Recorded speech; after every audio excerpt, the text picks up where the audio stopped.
국제부부 심리극에 반전이 있었죠. 그 아내의 어머니가 살아계셨어. 근데 돌아가셨다고 할 만큼 이해해요.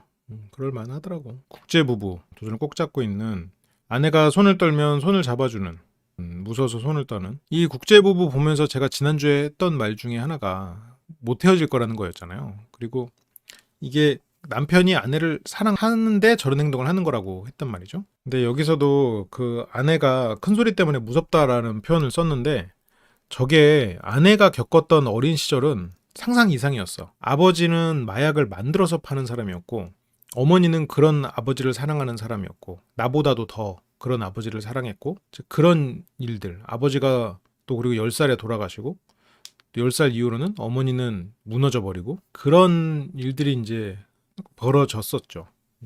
그러니까 저런 큰 소리가 나고 저런 거를 무서워하는 사람일 수 있을 것 같아. 큰 소리는 우리가 생각하면 어떤 뭐 호통으로 이어지는데, 우리는 호통으로 이어지는데 여기는 어떤 범죄로 이어지는 그런 환경에서 살았을 수도 있잖아요. 어떤 지금 방송에서 나오지 못하는 더 불안한 상황에서 살았을 수도 있을 것 같아. 그래서 뭐 무섭다고 이렇게 농담을 하는데, 여기에서 이 아내 대신에 이 박하선 씨가 투입이 돼가지고 남편을 거울 치료해 줍니다.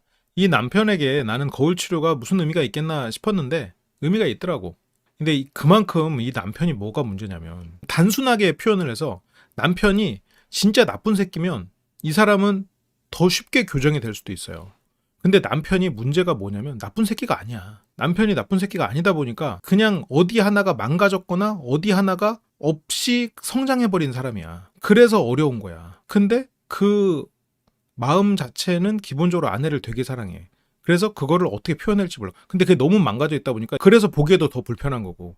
그래서 어려운 거야. 그런 면에서 이 사람이 굉장히 특이한 캐릭터가 되는 거지. 그러니까 본능 부부랑도 비교를 하자면, 본능 부부는 그 남자가 절제를 안 해가지고 어느 순간 선을 넘고 돌이킬 수 없는, 자기 자의로는 돌이킬 수 없는 지경에 이르른 사람이라면, 이 남자는 그냥 애초에 어떤 성인으로서의 정상적인 범주에 못 들어와 본 사람이야. 남편은 이제 하나하나 입력을 받아야죠. 하나하나 입력을 받고 그렇게 살아가야지. 일단 저 의지를 믿고 가야지.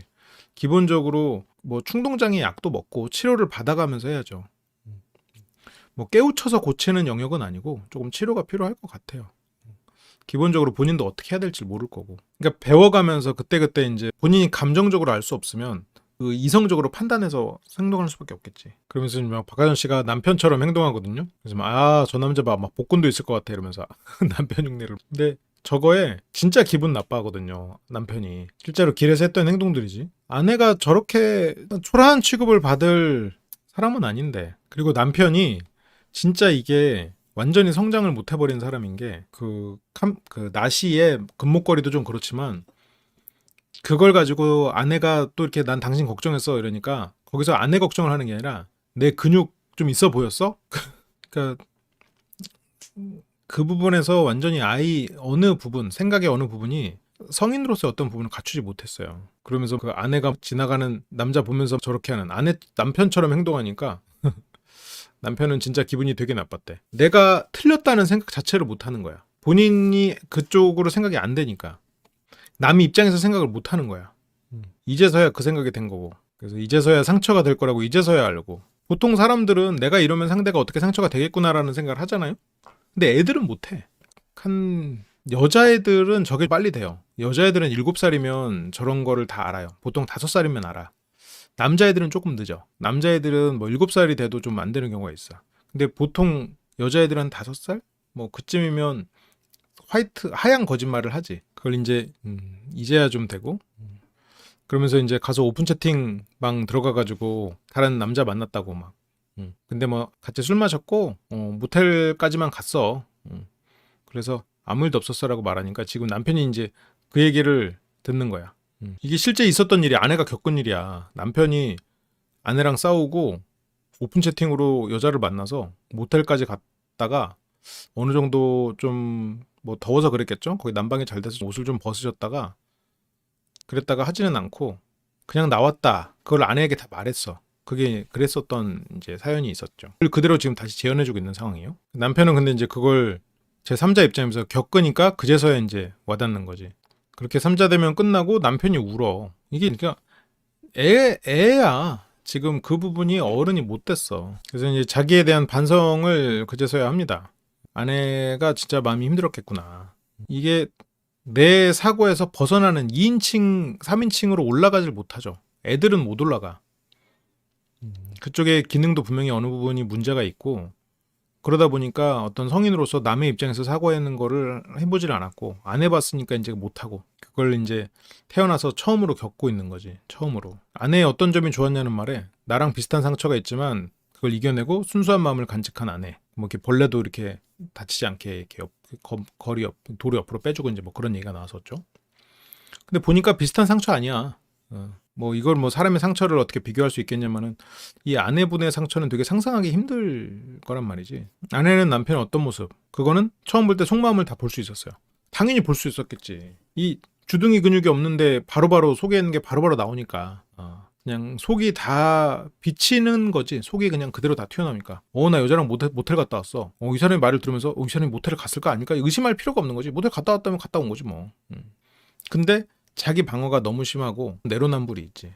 자기 합리화가 강하니까. 그러니까 자기 스스로를 속여버리는 거지 남을 속이진 않아. 자신을 속여, 이 남편은. 그래서 투명하고 엄청 착한 사람. 투명한 건 맞고, 착한 거는 이게 사고가 1인칭 사고를 하다 보니까 애 같아. 투명한 것도 맞아. 애 같은 면이 어떻게 보면 이 아내가 봤을 때 착해 보일 수 있겠지. 그리고 하는 짓이 되게 애 같아요. 자기 합리화가 되게 심하고. 그래서 어릴 적 상처를 서로 공유를 했었고, 그러면서 남편은 방송에 내보내지 말아달라. 내가 어릴 때 받았던 상처가 있다. 근데 그거는 아버지를 보호하기 위한 마음이었을까? 그거를 스스로가 마주하고 싶지 않은 부분이 있겠지? 그래서 정신과 의사 선생님 앞에서도 남편은 과거 얘기를 안 했어. 그만큼 자기 자신을 드러내고 싶지 않고, 그리고 자기 아버지의 치부를 드러내고 싶지 않았겠지. 그러니까 남편에게 아버지는 굉장히 큰 존재일 수밖에 없죠. 왜냐면 어렸을 때 어머니가 이혼해서 안 계셨으니까 아버지밖에 없었단 말이야, 의지할 수 있는 어른은. 근데 아버지는 혼자서 아들을 키우는데, 그게 일하면서 아들을 키우다 보니 아무래도 살가운 아버지가 되기는 현실적으로 어려웠겠지. 그리고 이 아버지가 본인도 뭐 연애도 했어야 됐을 거고, 그치. 엄마를 오랫동안 그리워한 사춘기 남자아이가 엄마를 만났을 때 행동이라고 생각하면 행동 패턴이 어느 정도 그려지지. 그쵸. 그렇게 이제 몇 살 때 이혼했나요? 나중에 알게 됐는데 한두 살 때 이혼하셨어요. 그러니까 엄마를 아예 본 적이 없는 거야. 그러면 엄마의 원형은 누구를 통해서 그려졌을까? 아빠가 사귀는 잠깐 만나는 여자들. 어머니의 기억이 없어. 아버지랑 같이 살았는데 교제하신 분은 있었지만 재혼은 안 한. 그러니까 그런 교제하는 사람들. 그쵸. 아내가 연상이야. 맞아. 그러면 이 남편분은, 어머니는 바뀔 수 있는 존재야. 계속해서 떠나갈 수 있는 존재고. 그래서 엄마가 그립지만 아빠가 어떤 결혼 생활의 원형으로 자리 잡으면 아내는 계속해서 새로운 사람, 그러니까 누군가를 만났을 때 계속 새로운 사람에 대한 욕망이 마음속에 자리 잡혀 있을 가능성이 있죠. 이거는 근데 물론 이 분이 그렇다는 건 아니고 그런 경우가 있다는 거예요. 혼자 있을 때 뭐 있냐? 야동을 봤대. 12살 중학교 중학생 그때면 야동을 접할 수 있죠. 이제 그만큼 뭐 아빠가 터치를 하기가 어려웠겠지. 엄마는 안 계시고. 그러네. 아빠는 상수, 엄마는 변수인 상태로 살아왔지. 야동을 어떻게 보게 됐냐라는 거에 이제 아버지를 보러 노크도 없이 아버지 방에 들어갔더니, 그때 아버지가 뭘 보고 계셨는데 빨리 정리하시더니 저한테 성질을 냈다. 그러면서 이제 욕설과 함께 이제 때렸다라는 얘기를 하는데, 근데 그 영상 이미지를 봤기 때문에 아버지가 이제 야동을 보고 있었다라는 거지. 이거는 확실하지 않으니까, 원래 기억이라는 건 왜곡도 있고, 그리고 그게 어떤 소설을 쓴다면 저게 야동일지 현실일지 뭐 애매한 거야 지금. 그리고 저 폭력이 어떤 저 상황이 아니고 다른 맥락이 존재했을 수도 있고, 왜냐면 그 기억은 이렇게 뭐랄까 파편적으로 남았을 수도 있으니까. 그러니까 이 말을 뭐 그대로 다 이해할 수도 있지만, 어쨌건 저는 이 남편이 저런 부분에 있어서 너무 딱 확고하게 무조건 그랬다라고 딱 규정짓지는 않는 게 좋은 것 같아요. 근데 이제 놓고 안 한 건 내 잘못인데 너무 성질을 내셔가지고 저게 뭔데 나보다 소중한가, 그러면서 그렇게 좋은 거면 나도 하고 싶다라는 욕망이 생겼을 수는 있겠지. 야동을 봤을 수 있죠. 근데 봤을 수는 있지. 아버지가 봤을 수는 있지. 나이 든 남자라고 해봤자 어쨌건 초등학생의 아버지면 35에서 대충 35에서 뭐 40살 사이니까 혼자 사는 그 정도 나이대, 아내가 없는 그 나이대의 남자라면 얼마든지 야동을 볼 수는 있지. 그래서 뭐가 그리 대단한가. 근데 저런 심리는 생기는 건 사실이야. 그러니까 저게 기억이 맞을지 아닐지는 모르겠는데, 근데 나에게만 터부시되고 그걸 부모님이 하고 있어. 그렇다면 그거에 대해서 욕망이 자라나죠. 나한테는 한 사람만 사랑하고 그렇게 가정을 이루라고 했는데 예를 들어서 부모는 계속해서 방황을 했어. 그렇다면 그 방황에 대한 욕망이 자리 잡지. 부모가 나한테는 야, 넌 술 마시지 마라. 커서 마시지 마라 해놓고 술을 맨날 마시고 맨날 취해 있어. 그러면 야, 술이 도대체 얼마나 맛있길래 저렇게 하나. 나도 나이만 들어봐라. 나도 술 마시면서 나도 저렇게 즐겨야지라고 생각해버린단 말이야. 그거에 대한 욕망이 생긴단 말이죠. 즐긴다는 표현은 좀 다르지만 욕망이 자리 잡아버려. 그래서 뭐 저거는 근데 조금 왜곡된 기억일 가능성이 있어요. 근데 이제 이때 아버지 얘기를 하니까 이제 감정이 터져 나오고요.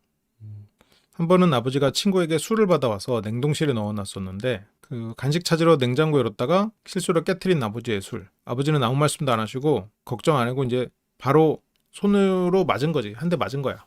나는 이게 아버지가 굉장히 충동적이고 폭력적인 사람이었다는 건 맞는데 저게 저렇게 트라우마로 남아서 저렇게 눈물을 흘릴 정도라면 그게 이 남자분이 아내에게 했던 모든 행동에 면죄부를 준다고 생각되진 않아요.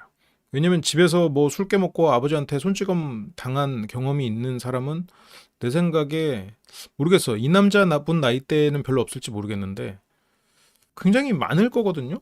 그 술이 예를 들어서 뭐 어디서 받아온 뭐 몇십만 원짜리다. 물론 그 비싸다고 자식을 때리는 거 안 되지. 그 잘했다는 뜻 아니야. 오히려 평소에 안 때려서 저 한 번이 강렬했을 수도 있겠지. 뭐 별로 평소에는 무관심한 아버지였을 가능성이 있겠지. 그러니까 저게 그렇게까지 막 극단적인 폭력 가정의 모습, 폭력 가정은 아니었을 것 같아. 그러니까 이 남편도 아빠를 미워하거나 아빠를 부정적으로 생각하고 싶지 않았을 거야. 그래서 이런 얘기를 꺼내는 게 더 어려웠을지도 모르지. 아버지가 분명히 헌신적인 사람이었을 거거든. 아이를 혼자 힘으로 키워냈으니까. 물론 정서적인 부분에서는 삐뚤어졌지만. 저거는 솔직히 그러니까 이 남자분이 아내에게 했던 그런 행동들을 생각해보면 안타깝긴 한데 막 그렇게 엄청나게 저것 때문에 그렇게 행동했구나 이렇게까지는 아니야. 왜냐면 저 남자분이 겪은 일들은 그 옛날에 부모가 자식을 때리는 게 당연했던 시대에는 흔한 일이었어. 뭐 이게 그게 흔하기 때문에 좋은 일이다. 그건 절대 아닌데 그것 때문에 지금 아내에게 하는 행동까지 나온다? 그거는 개연성이 너무 떨어진다는 거지. 저게 그러니까 맨날 저렇게 산다. 그러면 문제지. 뭐만 하면 얘가 냉장고만 열면 가서 그냥 싸대기 때려버리고 학교 갔다 오면 밥 차려하고 싸대기 때리고 뭐 술병 깨고 그런 부모면 당연히 트라우마인데 지금 저게 딱 사례로 2건 나왔다는 거는 물론 더 있을지도 모르는데 저게 그렇게까지 폭력적인 가정의 모습은 아니었을 것 같다는 생각은 들어요. 근데 모르지. 그것만 얘기했을지도 모르죠.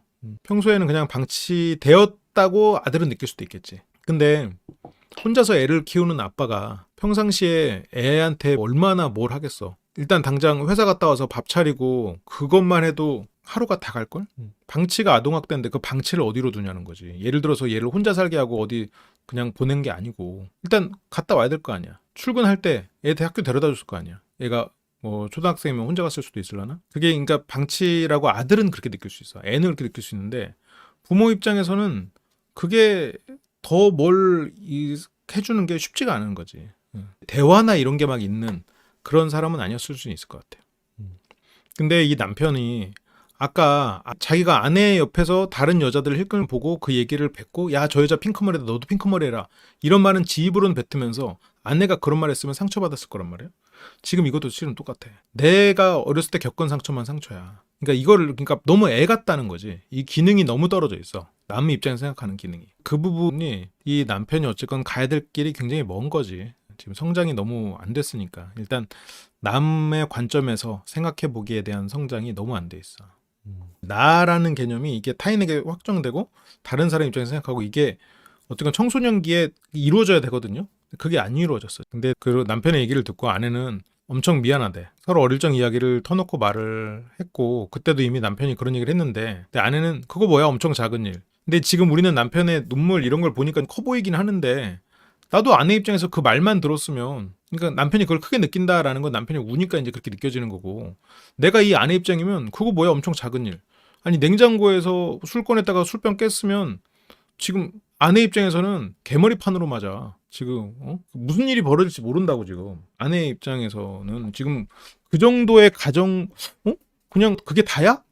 약간 이런 느낌이지. 지금 그건 그러니까 이제 아내 입장에서는 그게 별로 크게 안 느껴졌던 거는 사실이지. 아내가 겪었던 일을 생각하면 아버지는 약을 만들어서 팔고 엄마는 10살 때 그런 아버지는 돌아가셨고 엄마는 그 이후로 거의 뭐 완전히 폐인이 돼가지고 노숙자로 살아가고 뭐 연락도 끊겨버리는 그 정도로 망가져버리는 그런 일을 겪은 사람이 지금 이 남편이 물론 엄마가 없이 자랐다는 거는 참 외로웠겠지만 아빠와의 관계에서의 사례는 아내 입장에서는 그 정도 아빠가 있었으면 이런 생각이 들겠지. 그러니까 아내 입장에서는 이게 너무 차이가 크니까 그거를 그렇게 심각한 문제라고 받아들이기가 좀 어려웠을 수도 있을 것 같아요. 그치? 와이프는 자기 인생에서 그래도 지금이 그러니까 행복을 찾아왔는데 다시 불행이 찾아왔다 하지만 지금이 자기 엄마와 살던 때보다 아빠와 살던 때보다 더 행복해.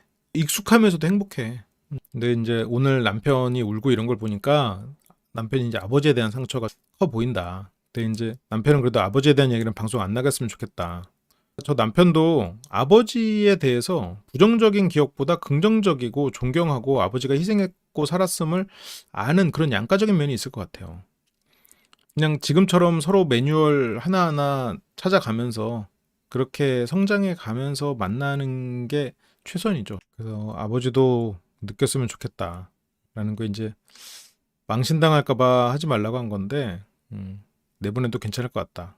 치료에 더 도움되기 위해서죠. 네. 그래서 직접 용기 내서 아버지랑 얘기해봐라. 그럴 자격 있다. 그치. 남편도 아버지 입장에서 생각해보면 좀 알 텐데, 근데 모르겠네. 이 남편분이 아버지 입장에서 생각하는 게 가능할까?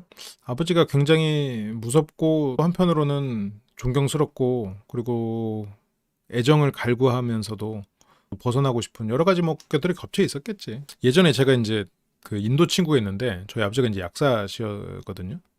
근데 그 친구가 이제 뭐 이런저런 얘기 나오다가 아버지 뭐 하시냐라고 물어가지고 남편 영어 공부 열심히 했어. 그게 남편의 사랑이지. 어떻게 해라 하면은 그거를 열심히 해. 이게 아내를 위하는 길이다. 이거 해라 하면 해. 그래서 변화를 위해 큰 결심을 한 여기는 바람 부부구나. 제가 방에 노크도 안 하고 들어간 거 기억하세요? 기억 못 하실 것 같은데.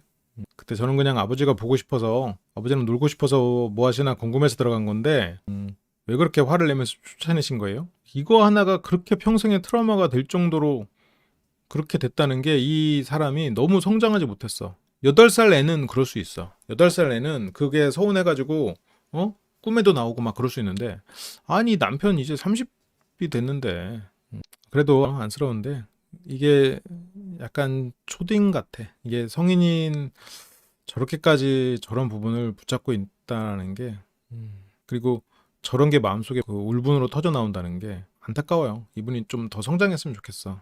그래서 그것도 깬 것도 다치진 않았니 물어보시지도 않고 술이야 나중에 사드리면 되잖아요. 그런 게 저보다 소중했던 거예요. 그거 한 대 맞은 거 가지고 술은 없어졌고 아버지가 잘했다는 건 전혀 아니고 근데 그 아이로 머물러 있었다 보니까 저렇게까지 터져 나오는 것 같아. 좀 더 성장하기를. 그렇게 다음 회차로 넘어갔는데 다 또 계속 봅시다. 남편에게는 이제 나쁜 마음이야 착한 마음이. 나쁜 마음이는 다 아내 탓이다. 하던 대로 하자. 응? 가서 오픈 채팅 가자. 지금 착한 마음은 바꿔서 생각해보자. 역지사지 해보자. 되게 얄밉게 잘하시더라고요. 여기서 착한 마음이 다른 남자한테 아내가 다른 남자한테 느낌을 좀 좋아? 그러니까 여기서 나쁜 마음이 그 애한테 문자 왔어. 그렇게 이제 그런 유혹들 속에서 남편이 이제 바뀌고 싶고 그 다른 여자 만나도 내 아내처럼 착하지도 순수하지도 않아. 이 남편한테 나는 심리학이 무슨 의미가 있겠나 솔직히 생각했거든요. 처음에는. 근데 이 남편이 오히려 더 효과적이었어. 이런 사고가 나는 안 되는 사람이어서 오히려 받아들이기가 더 힘들었을 거라고 생각했는데 오히려 그게 아니라 그냥 더 애라고 생각해야 돼. 기능이 고장난 사람이라기보다는 기능이 성장하지 못한 사람. 최면이 잘 걸리는 사람을 이건 물론 비공식적인 얘기인데 이미지를 잘 떠올리고 언어적으로 어느 정도 완성이 된 나이 또래가 최면에 잘 걸린다는 이거는 뭐 연구 결과는 아니고 다른 최면하시는 분의 예가 있었거든요. 저도 그럴 수 있겠다 생각은 해요. 그게 보통 조금 어린 친구들이야. 그렇다고 아예 어리면 언어적으로 기능이 안 됐기 때문에 안 되고 난 약간 지금 이 남자분이 좀 그런 상태가 아닌가 싶기도 해. 그렇게 뭐 아들한테도 너랑 똑같은 슬픔 느끼게 해주고 싶어? 그러니까 뭐 남편이 이제 싫어라고 하면서 진짜 막 몰입해가지고 우리 아들에겐 내 아내가 필요해. 세상에 다른 엄마는 많아도 내 아내라는 존재는 하나야. 이건 근데 진심이에요. 이건 진짜 그렇게 생각했고 그래서 아내가 자꾸 극단적인 선택을 할 때마다 아내의 그런 극단적 선택을 멈추게 하기 위해서 남편은 말을 자꾸 더 세게 하고 또 그런 면도 있었어. 그게 진짜 전두엽과 어느 정도 연관성이 있는 건데. 그래서 아내는 자기가 사랑받지 못하고 또 버려졌다는 생각 때문에 괴로운 사람인데 남편에게 계속 그런 느낌을 받아서 괴로웠잖아요. 그러니까 자꾸 극단적 시도를 해버리는 거란 말이에요. 아니 뭐 전두엽이 없는 건 아니고 없는 것 같다라는 식으로 과장해서 말씀하신 거죠. 아내가 너무 자존감이 깎였어. 근데 이제 남편이 이제 저리 가라고 그렇게 남편은 나쁜 마음을 쫓아내고 그 다음으로 이제 아내의 시간이 돌아옵니다. 아내도 이제 심리극을 해야 되니까. 근데 아내의 심리극이 왜 다음 회차로 나뉘었는지 이제 보시면 아시는데 저도 이제 보고 알았는데 아내가 거짓말을 한 게 있더라고. 그게 부모님은 어떤 분이었어요? 라는 질문에 그냥 바로 눈물이 흘러. 근데 이제 이게 남편의 그런 눈물 흘리는 심리극을 보고 또 영향을 받은 것도 있을 테니까 더 감성적인 상태가 됐기 때문에 눈물이 터지는 것도 있겠지만 왜냐면 정신과 의사 선생님 앞에서는 제 부모는 완전 괴물이었어요 하고 그냥 넘어갔거든. 근데 여기서는 구체적으로 떠오르는 거지. 남편이 아버지 얘기를 했고 이러니까. 그래서 여기에서 이제 아버지는 그 제조업체 사장이셨고요. 그러니까 아버지가 이제 약을 만들어 파는 사람이었고 뭔가 우리나라 예능에서 나오기 힘든 직업이죠. 그래서 맨날 싸워서 우리 집 물건 다 던지고 아니 맨날 싸워서 물건이 날아다니는 그런 집의 아내 입장에선 술을 깨가지고 한 대 맞은 게 그게 그렇게 큰일인가 싶었을 수 있을 것 같아요. 뭐 이건 술에 취한 수준하고는 다를 거란 말이야. 저에 대한 학대도 엄청 많이 했어요. 이 학대를 구체적으로 묘사하진 않았지만 남편이 한 번 당한 일이 이 아내는 일상이었을 가능성이 있겠지. 경찰이 거의 매일 집에 왔었고 그래서 저는 아버지 때문에 고아원에서 한 2년간 고아원에 가 있었다고 하더라고요. 한 2년간. 그게 10살 때 아버지가 돌아가셨으니까 10살도 되기 전에 고아원에서 2년을 지낸 거야. 이게 근데 물론 뭐 미국의 기준은 우리나라보다 조금 더 타이트해가지고 그 학대가 한 대 맞은 걸로도 그렇게 될 수도 있었겠지만 그래도 어쨌건 부모와 격리돼가지고 고아원에서 2년을 지낸 상태란 말이에요. 그래서 저는 제 아버지가 완전 미웠어요. 엄마한테 이혼해. 엄마가 이혼하길 바랬는데 엄마는 야 너 나중에 이해하겠지만 나한테는 너보다 아빠가 더 중요해. 괴물 같은 아버지 그리고 아버지에게만 의존하는 어머니 그런 상황인 거죠. 네 아빠는 엄마가 필요하다. 근데 그때는 저도 엄마가 필요했어요. 그치? 이 정도 방치를 경험한 이제 아내 입장이란 말이죠. 고아원에서 10살이 되기 전에 고아원에서 2년을 지냈어. 정확히 뭐 몇 살인지는 안 나왔지만. 그래서 당신들은 부모가 아니에요. 그리고 이제 10살 때 아버지 돌아가시고 그 후에 어머니 이제 술 문제가 시작됐죠. 혼자서 애를 키우는 엄마가 술에 항상 취해 있다. 그러면 이건 방치될 수밖에 없지. 방치가 안 될 수가 없는 거 아니야? 그러니까 이 어머니는 아버지를 사랑했던 것 같아요. 엄청 사랑했었던 거야. 그러면서도 술을 먹고 방치가 아니라 맨날 때렸대. 너 때문에라고 하면서 누군가를 탓해야 되는데 눈앞에 당장 보이는 딸을 탓한 거겠죠. 그래서 어머니도 돌아가신 거예요? 라는 질문에 대답을 못해. 2년 전에 돌아가셨다고 했거든요. 전주 방송에서는. 근데 거짓말이었어. 2년 전에 돌아가셨다고 진술을 했었는데 그게 아니고 어머니는 노숙자야. 10년 넘게 노숙자로 지내고 있어요. 그러니까 아무것도 안 하고 그냥 길에서 지내는 거죠. 그리고 지금 60대인데 그냥 그런 텐트에서 살고 그리고 약도 하고 2년 전쯤에 진짜 연락이 끊겨가지고 경찰이 찾아도 못 찾고 그래서 돌아가셨다고 생각을 한 건 사실이야. 그러니까 이게 그냥 의도적으로 엄마 이제 끝 거짓말 이게 아니고 진짜 돌아가셨다고 찾을 수가 없으니까 그래서 돌아가셨다고 생각하는데 이게 그러니까 어떤 일반적인 한국에서 제가 상담한 상식으로는 그려지지 않는 부분들이 있는 거야. 부모는 자식을 기본적으로 사랑한다. 그리고 부모가 자식을 사랑하지만 젊은 부모는 자신 스스로의 컨트롤이 안 되고 자신의 어떤 모습인지 모르고 그래서 괴물 같은 부모가 된다. 이런 거는 어떻게 보면 한국 환경에서 볼 수 있는 흔한 사례지만 저게 어떤 스스로의 뇌가 망가지는 정도의 약을 하는 그런 상태의 부모는 솔직히 직접적으로 제가 상담을 하거나 만나본 적이 없어요. 우리나라에서 만나기가 힘들어. 비슷한 정도 사례 있지 뭐 술로 망가져 있거나 이제 그렇지만 어느 정도일까 그냥 그런 약에 대한 사례나 이런 거를 많이 나지만 그거를 이론적으로 알기 때문에 그냥 유추를 할 뿐이야. 그러니까 그 어머니가 딸에게 어떻게 행동했을까? 딸은 어떤 일을 겪었을까? 그게 막 그 다른 사례들처럼 쫙 그려지지는 않아요. 근데 엄청나게 고통스러웠을 거라는 건 뭐 알죠. 근데 그렇게 노숙자가 된 어머니가 부끄러웠던 아내. 내가 들었던 여러 가지 그 무서운 사례 중에 그 여러 가지가 있지만 요즘도 걱정되는 사례가 그 대치동인가에서 일어났던 일이야. 길에서 무슨 뭐 돈인가 뭐 달러인가 이거를 주는데 아니다. 하여튼 뭐 했든 팜플렛 같은 거 줬나? 그 주는데 거기에 약이 묻어 있던 거야. 피부로도 흡수되는 약이 묻어 있던 거야. 그래서 그게 무슨 뭐 공부 관련된 무슨 총명탕 거기다 넣었나? 하여튼 아니다. 달러에다 묻힌 거는 미국 사례고 우리나라는 거기다 무슨 총명탕이라고 나눠줬을 거야. 거기다 약을 넣어가지고. 그래서 그걸 먹은 애들이 중독돼 버리는 그런 사례들이 있었어. 그래서 나는 이게 길에 있는 거 뭐 줍지 말라, 받아먹지 말라고 하거든. 그치? 그거 뉴스에 나왔었거든. 아니, ADHD 약 말고 그렇게 약이라고 속이고 지금 이 안에 아버지가 만든 그 약을 한국에서 나눠줘가지고 애들이 그렇게 된 일이 있었다니까요. 그리고 요즘에 그 미국에서는 그 달러를 이렇게 뭐 이렇게 길에 있는 걸 잡으면 그 피부로 흡수되는 것들이 있어서 길에 있는 거를 잡아도 그러니까 불특정 다수를 상대로 한 범죄인 거지. 그게 진짜 이게 우리나라가 옛날에 분명히 청정국가였는데 요즘에는 그렇지가 않은 것 같아서 이게 참 되게 무서운 것 같아. 진짜 그게 어떻게 보면 텔레그램으로. 그래도 이제 그럼에도 불구하고 또 안전하게 이제 잘 해야겠지. 그래서 길에 있는 종이나 이런 거를 함부로 주우면 안 돼. 안 될 지경이 이제 이러는 거죠. 그래서 그런 어머니의 존재를 그냥 주변 사람들한테 다 숨겼어. 오직 남편한테만 털어놓고. 그래서 이 아내에게 심리극을 시키는데요. 엄마가 원하는 딸이 못 돼서 죄송해요. 근데 저는 최선을 다했어요. 뭐 그런 아이가 그래도 살아남아서 이렇게 살고 있는 것만으로도 최선을 다한 거죠. 제가 힘들었던 거는 엄마는 제게 딸처럼 굴었다는 거예요. 이게 정도의 차이가 굉장히 큰데 지금 이 다음에 나오는 부부가 지금 이 아내가 말하는 부모의 모습하고 조금 연관이 있어요. 무언가에 중독된 남편, 그 남편밖에 모르는 아내가 이 다음 부부에서도 나오거든요. 바람 아내는 항상 제가 엄마를 도와줘야 했어요. 엄마가 언젠가는 철이 들어서 스스로를 책임지고 남의 도움을 받아들일 줄 아는 사람이 됐으면 좋겠어요. 그래서 엄마가 다시 돌아와 주길 바라는데 뭐 그럴 일은 없을 거라고. 참 저렇게 뭔가 바라는데 이루어질 수 없다는 생각들이 참 슬프죠. 슬프지. 이런 이야기를 어머니와 해본 적 있나요? 있겠어요? 지금? 근데 7년 전에 해봤대. 7년 전에 시도를 해봤는데 반응은 엄마가 화냈대. 결국 대화는 못한 거지. 딸 혼자 말을 해본 것 뿐이지. 근데 아마 엄마는 애 같다는 모습, 그리고 그렇지 않아도 남편이 없어서 괴로운데 딸이 나를 비난한다라는 그런 생각들이었겠지. 아직도 너 때문이야 라고 얘기를 한대. 그래서 한국으로 도망치듯 온 거죠. 선교서 그리고 뭔가 의미 있는 존재가 된다라는 생각을 느끼기 위해서 선교 활동 같은 걸 했겠지. 어머니가 돌아가시기 전에 그 마음을 만난다고 생각하라고 그렇게 하면서 본인의 원래 이름 키이라 엄마의 목소리를 하선 씨가 들려주네요. 이거 너무 슬프니까 자꾸 이렇게 삼천포로 잠깐씩 빠졌다 왔다 하는 거지. 엄마의 사과와 고마워라는 말을 간접적으로 듣네요.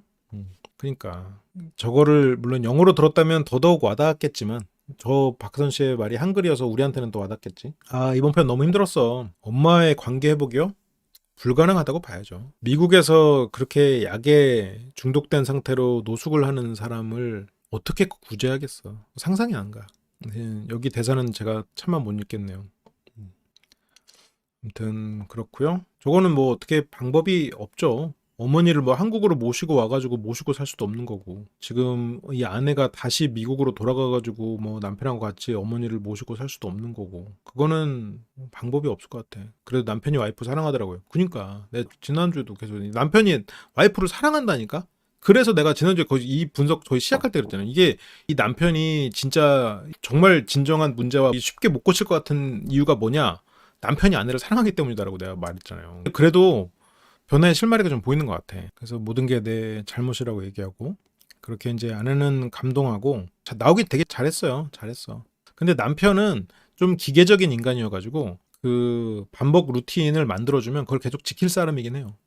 도망친 곳에 천국은 없죠. 다시 지옥을 만났지만 그래도 서로 노력해가지고 그게 천국이 되면 좋겠어요.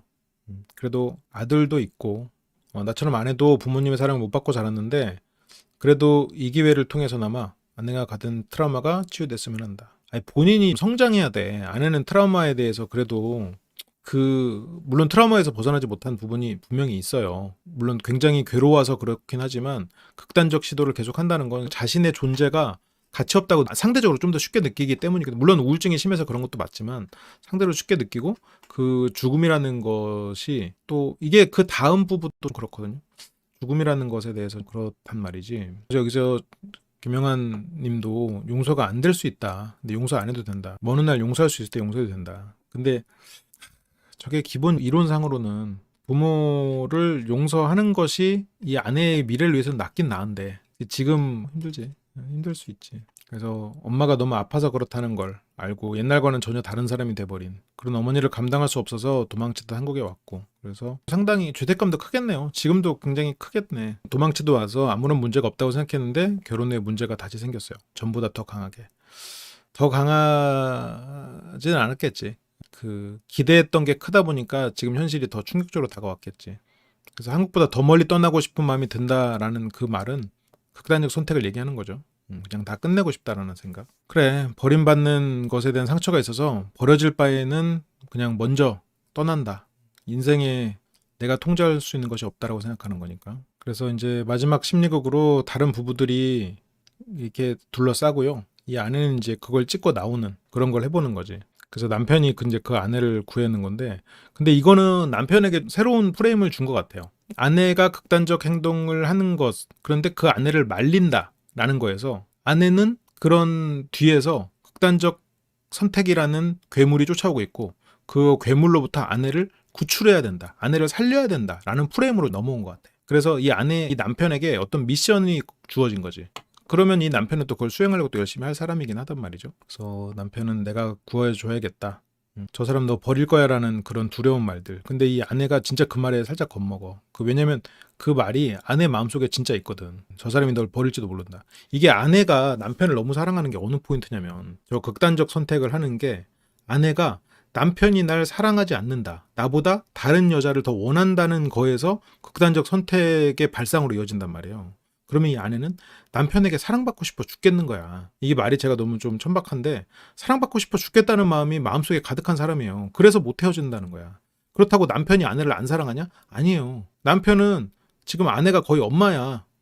그런데 엄마 두고 애인도 만들고 싶고 막 그런 거야. 그리고 아내가 계속 자기를 성적으로 자극할 수 있는 그런 존재이길 또 바란단 말이지. 그러니까 그거는 욕심이고. 그래서 실은 두 사람이 어떻게 보면 못 헤어지는 거야. 그래서 이게 남편이 어느 부분에 있어서 부족한 사람인 건 맞는데, 아내를 위해서는 남편이 어쨌건 꾸역꾸역 사람 흉내 내면서 사는 수밖에 없지. 근데 이제 아들 같이 키우자, 우리랑 똑같은 상처 주지 말자 라고 이제 그런 극단적 선택을 하라는 나쁜 마음에 몸이 진짜 무거워졌어.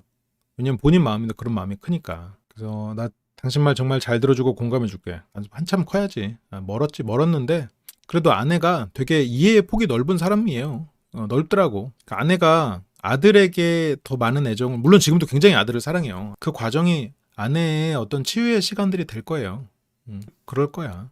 그렇게 이제 아내를 자책하지 말라고 구축해주고요. 구출해주고요. 이 두 사람은 손을 꼭 잡고 서로 사랑을 얘기합니다. 바람 피워서 미안하다라고 사과하고. 왜냐면 옛날에 사과도 안 했대, 바람 펴놓고. 그래서 잘못을 인정하고 사과했고, 당신 탓해서 미안하다고 하고. 근데 또 이래놓고 또 변호사 만나가지고 또 거기서 막 또 싸우는 거 아니야? 남편이 굉장히 그 권위를 인정하지 않는 사람인데, 한번 권위를 인정한 사람의 말은 또 맹목적으로 맹신할 가능성이 높은 사람이거든요. 그래서 아무튼 좋은 그런 멘토가 옆에 좀 붙어줬으면 좋겠다는 생각도 들어요. 그래서 우린 바뀔 수 있어. 그렇게 두 사람은 이제 포옹을 하면서 심리극이 끝나고요. 그러면서 이제 바람 부부 잠깐 끝나고 대화를 나눕니다.